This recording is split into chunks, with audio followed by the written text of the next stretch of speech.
what would you say is your most prized treasure in your life? My family. And I mean that because, everything else is a bonus. At 55, Catherine Zeta-Jones seems to have it all. The Hollywood career, the long marriage, and the glamorous life most people only dream about. But behind the red carpet smiles are scars the public rarely sees. One of them, oddly enough, became the scar that saved her, shaping the fighter she is today. It's a story of beauty, loss, and resilience, and it's far more complicated than the headlines ever showed. But to understand how Catherine became this warrior of resilience, we must go back to where it all began, to a moment when a little girl in Wales fought for her very first breath. The literal scar. The story begins not with fame, but with survival. A toddler's battle that left its mark forever. Long before the Oscars, the magazine covers, or even her first school play, Catherine Zeta-Jones was lying in a hospital bed in Wales, fighting for her life. She was barely a toddler when a severe viral infection closed her tiny airway. In those terrifying hours, her parents, David and Patricia, could only watch as doctors rushed to save her. The solution was drastic, an emergency tracheotomy. A small incision was made in her throat so she could breathe again. For most parents, that moment would be their worst nightmare. For Catherine, it became the first chapter of a life defined by resilience. The scar it left wasn't hidden. She grew up with it, a pale reminder just above her collarbone. Some people would have covered it with makeup or jewelry. Catherine didn't. That scar on her neck? It's not a flaw she hides. It's a badge of honor she wears proudly. In interviews, she has spoken openly about it, not as something shameful, but as the mark that proved she had been a fighter since birth. You can almost see how that shaped her. The quiet confidence, the ability to stand in a room full of Hollywood egos and not flinch. She had already beaten death before she could walk. What was a tough director or a bad review compared to that? Her childhood in Swansea was far from glamorous. David worked at a candy factory, the kind of place that smelled of sugar and boiled syrup. Patricia was a seamstress, her hands moving quickly over fabric to keep the family afloat. Money was tight, but the house was full of music, humor, and an unspoken belief that hard work could open doors. That belief became Catherine's fuel. Then, in an almost cinematic twist, fate gave the Zeta-Jones family a financial lifeline. When Catherine was still young, David and Patricia hit a jackpot, literally. A local bingo game turned into a once-in-a-lifetime moment when they won £100,000. For a working-class Welsh family in the 1970s, that was life-changing. It meant Catherine could have ballet lessons, voice coaching, and the kind of opportunities that usually stayed out of reach for a girl from their neighborhood. But money alone doesn't create ambition. Catherine had it naturally, a relentless energy that teachers noticed early on.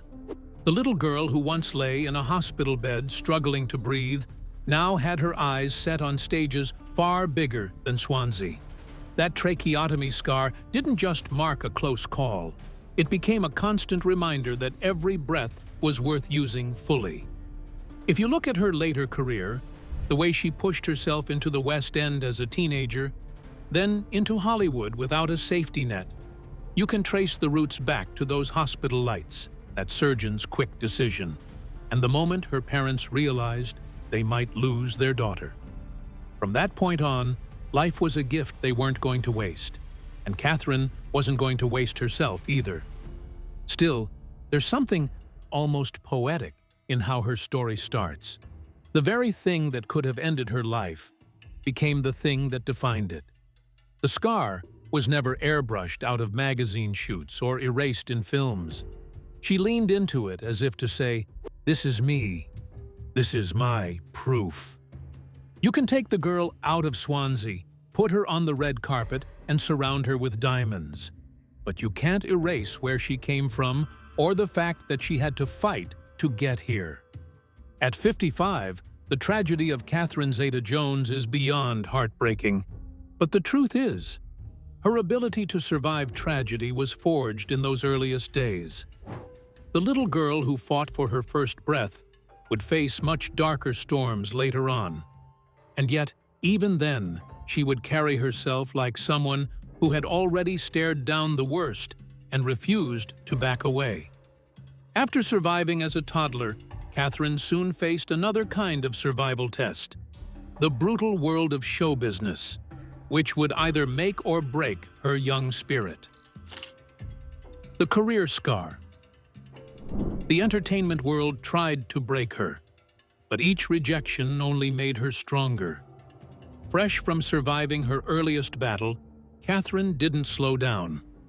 At 15, she left school, packed a single suitcase, and moved to London alone. No safety net, no fallback plan.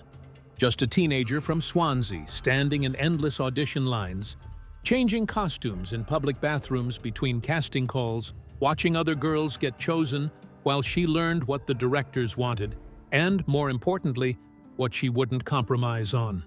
She'd already performed in Swansea musicals like Annie and Bugsy Malone, but the West End was another world, fast, unforgiving, and brimming with talent. At 17, she became an understudy in the musical 42nd Street. Then, one night, lightning struck. The lead and the first understudy were both out, and Catherine was called on stage as Peggy Sawyer. No warning, no rehearsal that day. She walked out in front of thousands and nailed it. That single night turned into 2 years in the role. It was her first taste of what Hollywood would later call a Star is Born moment. Her next big break came through television. In The Darling Buds of May, 1991–93, she played Mariette Larkin, and the show became the most watched program in Britain. Catherine went from unknown to a household name almost overnight. And with that fame came the shadow side: tabloid headlines, paparazzi in her driveway, and flashes blinding her on the street. She even crashed her car trying to outrun photographers. The lesson was harsh. Fame could be as dangerous as it was intoxicating. She wanted more than Britain could give her. The same industry that praised her beauty often dismissed her talent. She was the pretty one, the kind of role casting directors saw as decorative rather than dimensional. That label was suffocating. So she left it all behind and flew to Los Angeles. Her Hollywood start wasn't the fairy tale she'd imagined. In the 1990 film 1001 Nights, she played the romantic lead, but the movie barely made a ripple. For years, she found herself in what she later called the pretty face ghetto, offered glamorous parts with no real depth. She could have stayed there. Many actors did. Instead, she waited. And when her moment came, she was ready. That moment was The Mask of Zorro, 1998. After watching her in a Titanic TV miniseries, Steven Spielberg recommended her for the role of Elena Montero. It was the kind of part that could swallow a young actress, acting opposite Antonio Banderas and Anthony Hopkins, wielding a sword, balancing elegance with danger. Catherine made it look effortless. Suddenly, she wasn't just a beauty. She was a force. From there came Entrament, 1999, where she held her own against Sean Connery, and Traffic, 2000, where she turned what could have been a supporting wife role into something layered, calculating, and unforgettable. And then, Chicago, 2002, the role that earned her an Academy Award for Best Supporting Actress. But those triumphs didn't erase the bruises from the road that led there. The years of being told no. The auditions were where she was dismissed before reading a single line. The constant fight to prove she was more than what people saw on the surface. Catherine carried those experiences like armor. Each rejection had been a test, and each time she'd passed. Looking back, you can trace the arc. The girl who fought for her first breath grew into the teenager who seized a once-in-a-lifetime stage moment. The star who suffered aggressive fame evolved into the actress who would accept nothing less than substance for fame. By the time Hollywood finally handed her the roles she deserved, she wasn't just ready, she was unbreakable. Every no in Hollywood, she later reflected, was preparing me for the biggest yes of my career. That career scar, the one left by years of dismissal, wasn't a wound anymore. It was a reminder that she had survived worse. And just when Catherine thought she'd reached her happily ever after, life would test her again. Not through roles or critics, but in a way that cut far deeper than anything fame could throw her way. The family scar. Meeting Michael Douglas was supposed to be the part of the story where the music swells and the credits roll. Catherine was 31, radiant, and at the peak of her career when she was introduced to the man 25 years her senior at a film festival in France. Michael didn't waste time. He famously told her that he wanted to be the father of her children before they'd even finished their first drink. For some, it was charming. For others, the age gap made it feel almost scandalous. But Catherine wasn't swayed by whispers. She saw something behind the Hollywood polish, a man who understood the pressures of fame, the constant judgment, and the loneliness that can come with it. But their love story wouldn't just be written in luxury yachts and Oscars. It would be written in hospital rooms, on courtroom benches, and on nights where sleep was a luxury neither of them could afford. The first big test came not from the tabloids, but from within the family. Michael's son, Cameron Douglas, was spiraling from his first marriage. For years, he battled addiction, his life a string of rehab stays and legal troubles that eventually landed him in federal prison on serious substance charges. Catherine stepped into the role of stepmother without hesitation. It wasn't just about dinners and holidays, it was about showing up when things were ugly. When Cameron faced sentencing, she and Michael wrote heartfelt letters to the court, pleading for leniency, vouching for his character. Oscar-winning actor Michael Douglas was here to learn the fate of his son, Cameron Douglas, charged with dealing drugs. A father's plea for mercy in the form of a 5-page handwritten letter. And sharing how much he meant to them.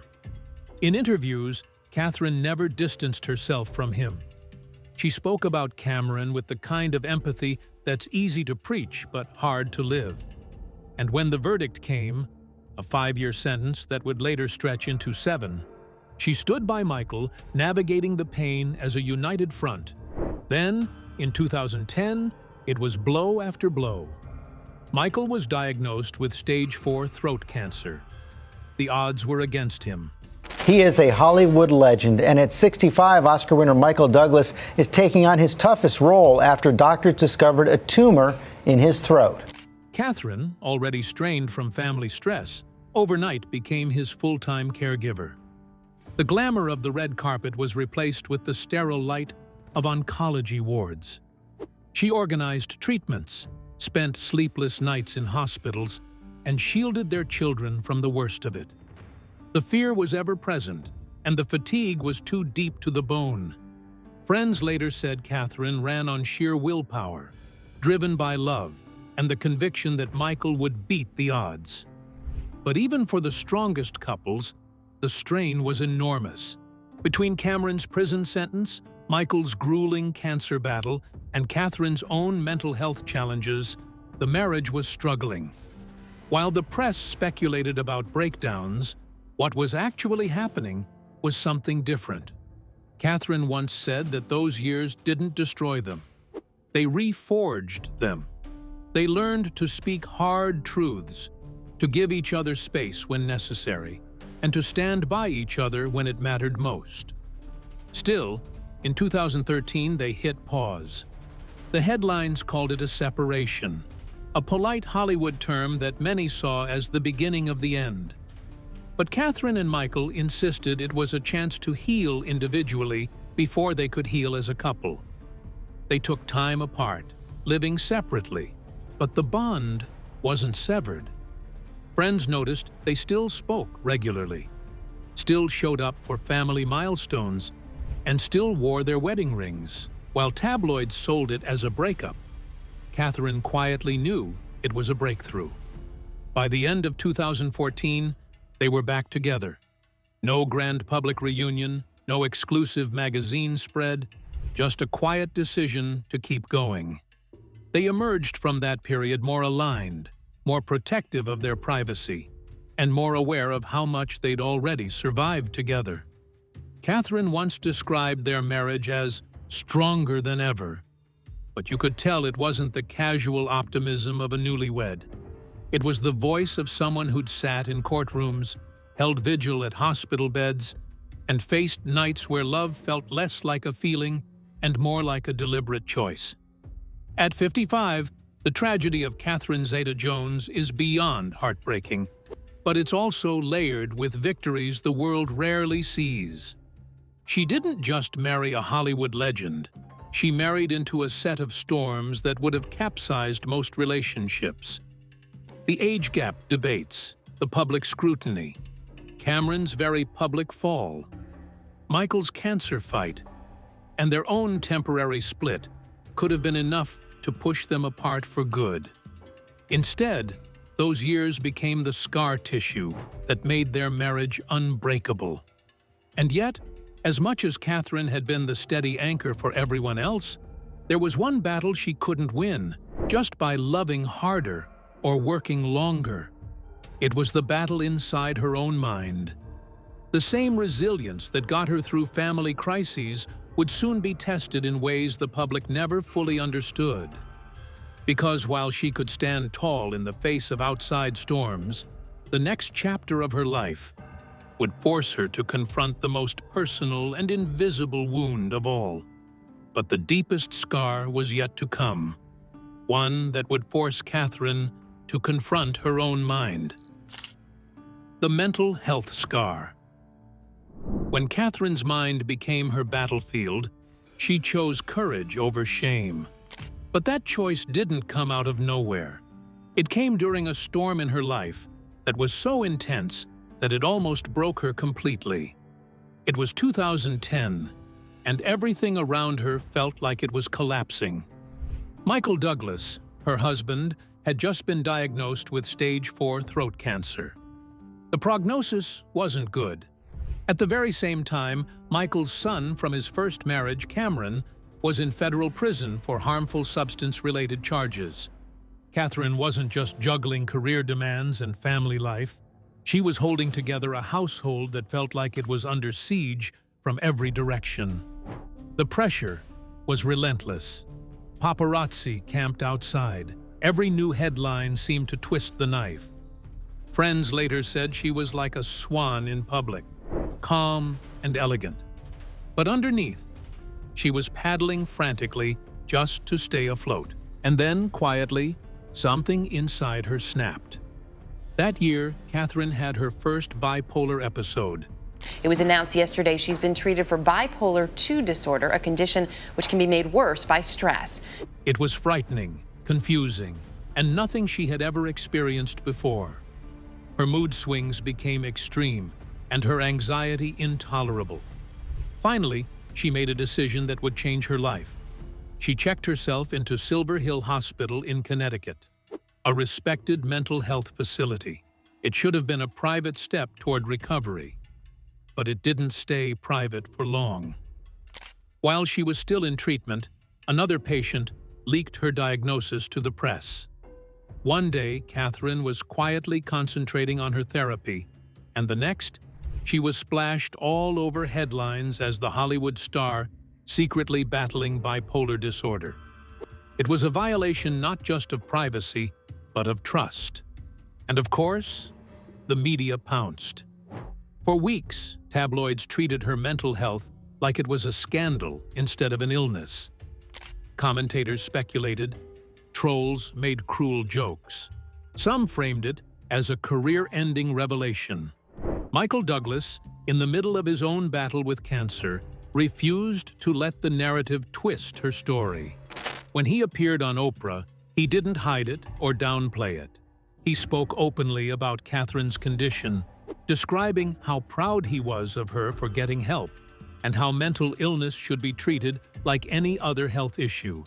It was a moment of rare public support in an industry that often tells celebrities to keep personal struggles buried. But Catherine wasn't done fighting. In 2013, after noticing early warning signs of another episode, she checked herself back into treatment. This time, before things spiraled out of control. It wasn't a breakdown. It was a proactive step, a sign she was learning to manage the illness rather than letting it manage her. And then she did something even braver. Instead of retreating from the spotlight, Catherine began to speak out. She gave interviews explaining what bipolar disorder actually is, a condition marked by dramatic mood swings that can be managed with the right treatment. She described how medication and therapy had saved her life. She dismantled the shame by putting a famous, glamorous face to a misunderstood diagnosis. By doing this, Catherine became more than just an actress. She became an advocate.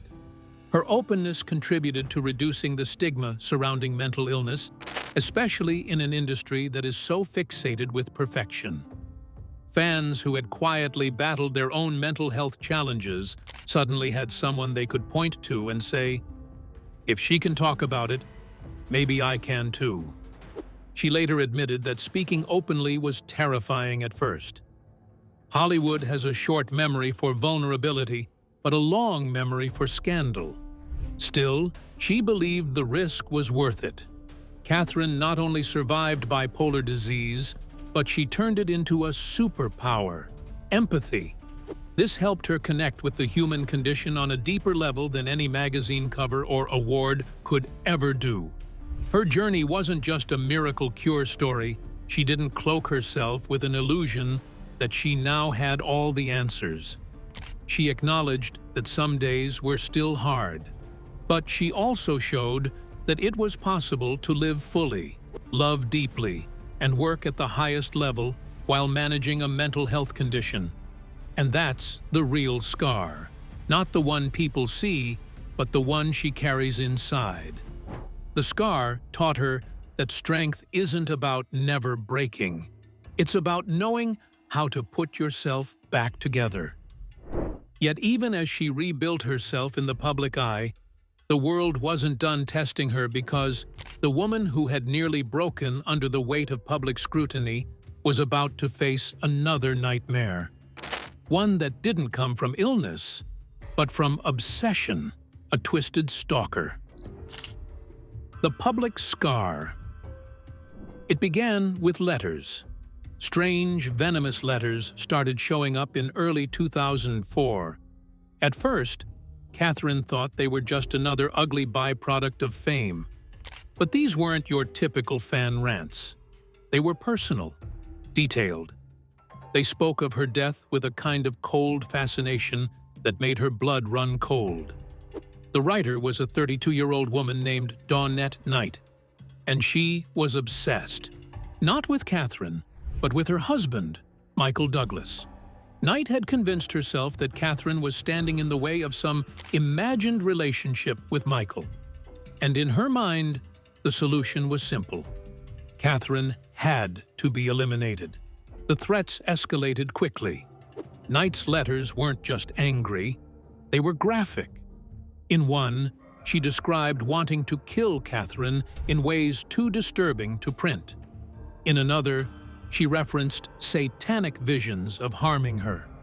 By the time authorities got involved, they had collected more than 24 letters and phone messages filled with violent fantasies.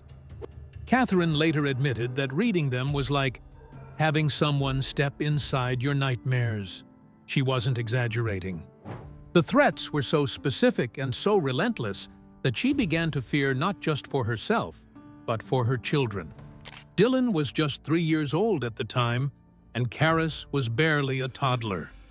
Every shadow outside the house felt like a possible danger. Every public appearance was another calculated risk. Eventually, police traced the threats to Knight, a California woman with no prior connection to the actress.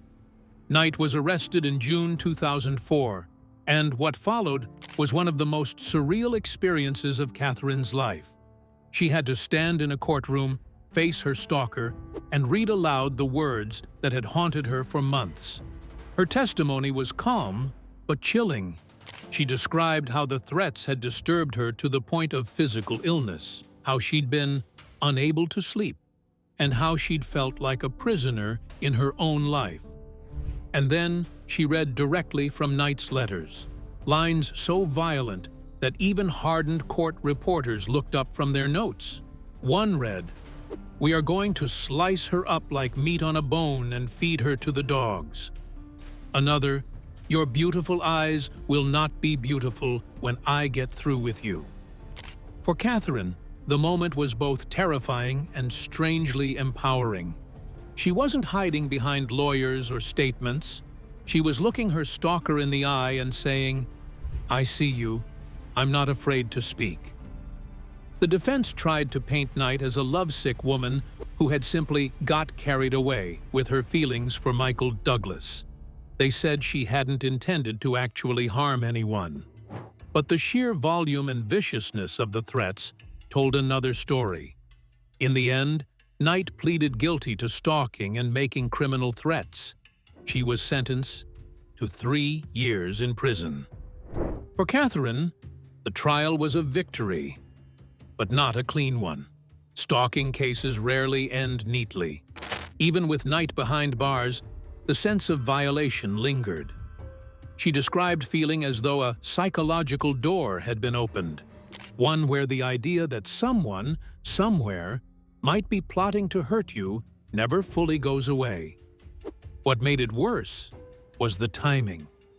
This was happening in the same window of her life, when she was navigating bipolar disorder, her husband's cancer, and the crushing weight of public curiosity. It was as if the universe had decided to see just how much one person could endure. And yet, she didn't crumble. The same resilience that had carried her through illness carried her through this.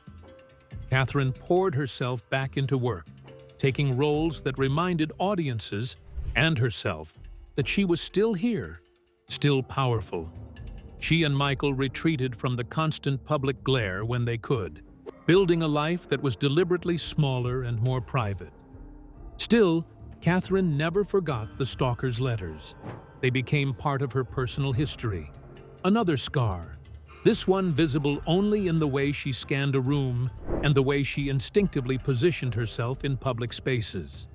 In later interviews, she spoke about it not with bitterness, but with a kind of sober clarity. She understood that fame comes with a certain loss of privacy, but this had been different.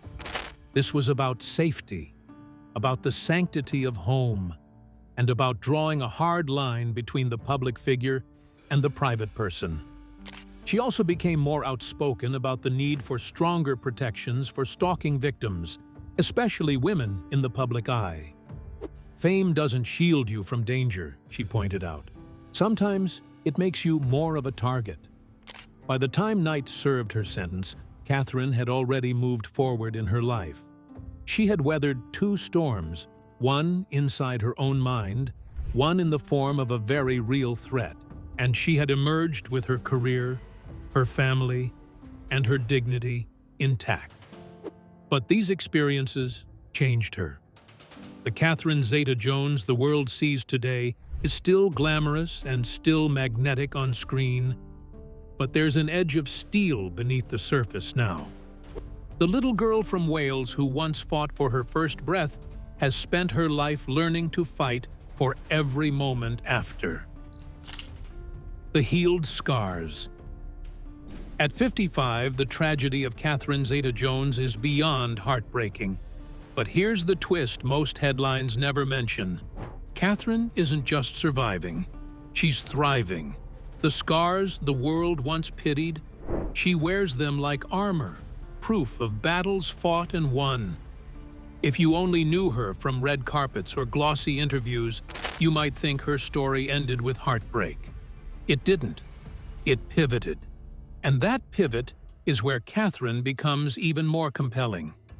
When Wednesday hit Netflix in late 2022, audiences didn't just fall in love with Jenna Ortega's take on the iconic Adam's daughter. They rediscovered Morticia.